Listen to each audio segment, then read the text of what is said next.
who you just heard got body slammed, pressed Gianfonte about the newly released Congressional Budget Office report on the American Health Care Act. He didn't like the question, so he body slammed the reporter. That's a way to cook yourself in politics.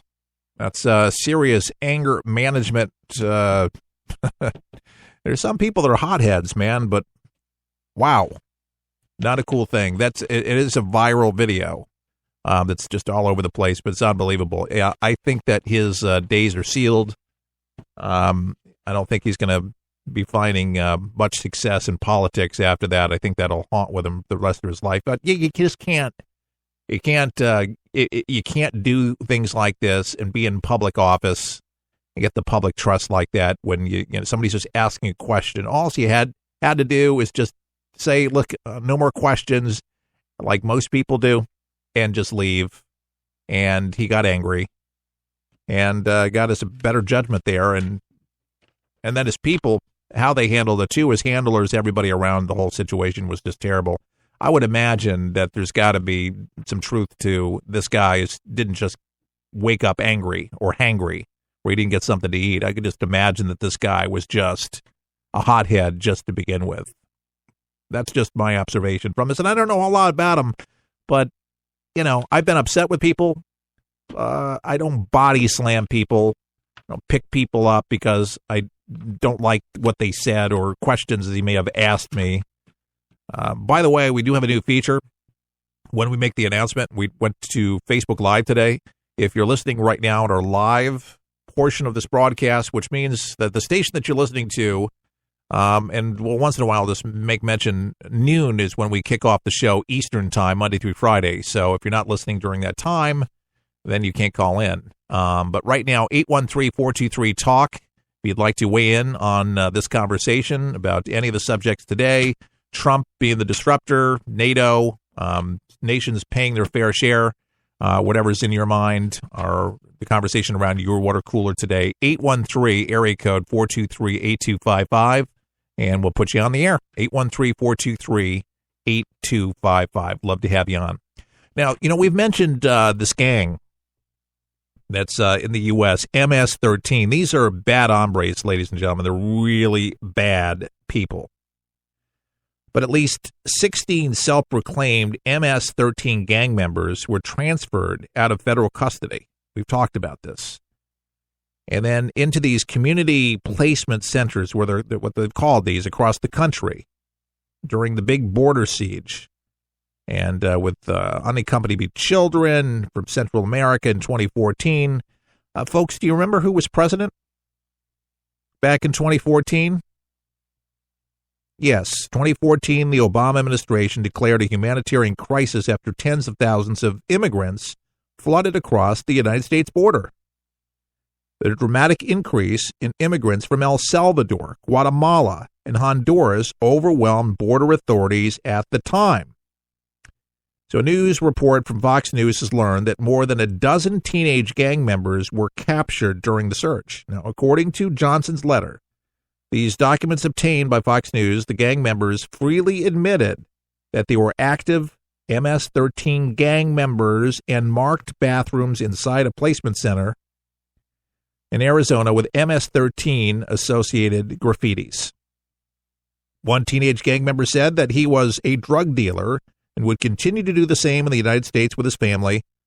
Another admitted that he was a member of the Cerrones gang and had been involved in multiple robberies, assaults, and drug dealing since he was 15 years old. And these documents appeared to show that the federal government knowingly moved self-identified gang members, from Arizona to placement centers in communities across the country.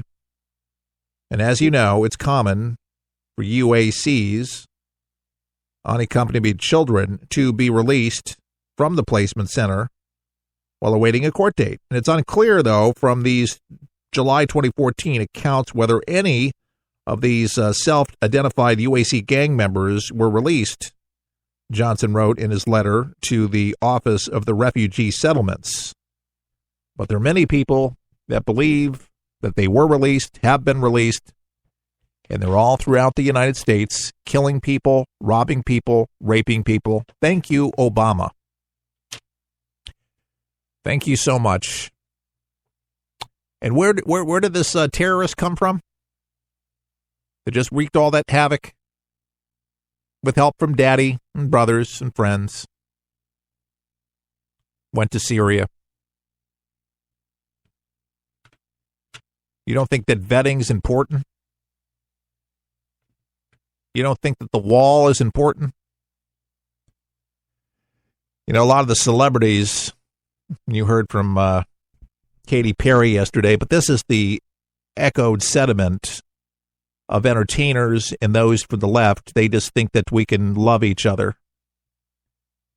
And the more I got thinking about yesterday's show and what Katy Perry had to say, and if you didn't hear the clip, well, here it is one more time. The greatest thing we can do is just unite and love on each other, and like no barriers, no borders. Like we all need to just coexist. True.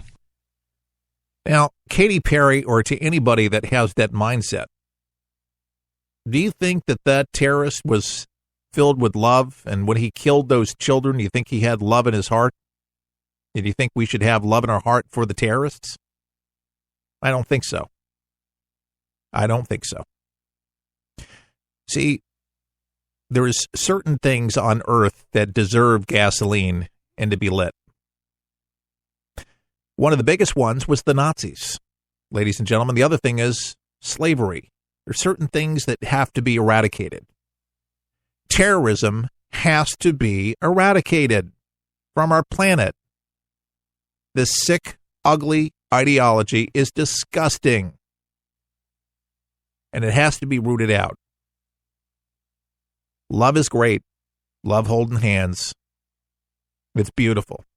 But the reality is, kumbaya is not stopping ISIS. They don't want to hear it. We're the infidel. Katy Perry, you're the infidel. And by the way, I don't see you going to that country and performing for them. No, I don't. No, you won't. See, it's easy to say these things when you have limousines and you live in a bubble. You're not in reality. You don't understand what's going on. You hear about it, and that's the hype. That's the talking point. And here's the troublesome thing about it all. Folks, they don't care to understand what the real problems are. They're not open enough to understand it, and they don't want to.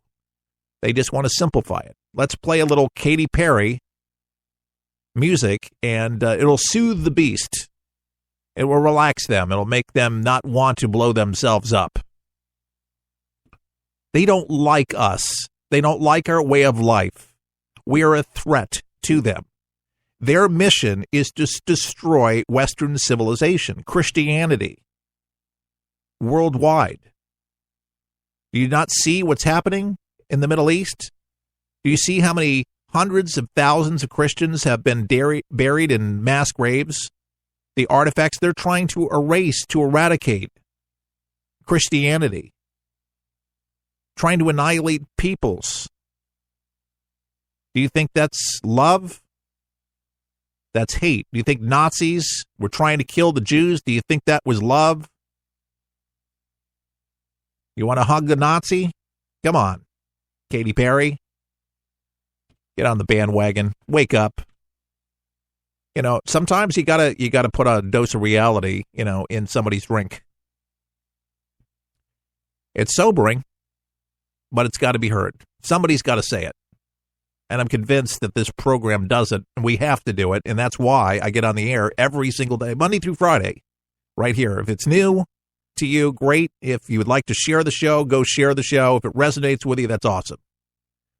And if it does resonate with you, get behind me, please. I need your help. This is a listener-supported show, and you can donate online at forthepeopleshow.com. That'll keep us on the air, whether it's $1 or $100 a month. Whatever you can contribute will make a big difference across America. But this is the honest-to-goodness reality that I live in, and it's true reality, folks, that will get our country back on solid footing. We got to wake up. A lot of people like to be entertained, and I like to be entertained. I love movies. I love music. I love a diversion. But ultimately, folks, after that, it's back to reality. Bills have to be paid. Children have to be raised. We all have things to do and responsibilities, right? But a country has to be protected. And our democracy, folks, is too important. As I reflect on this Memorial Day weekend going in, I don't reflect lightly.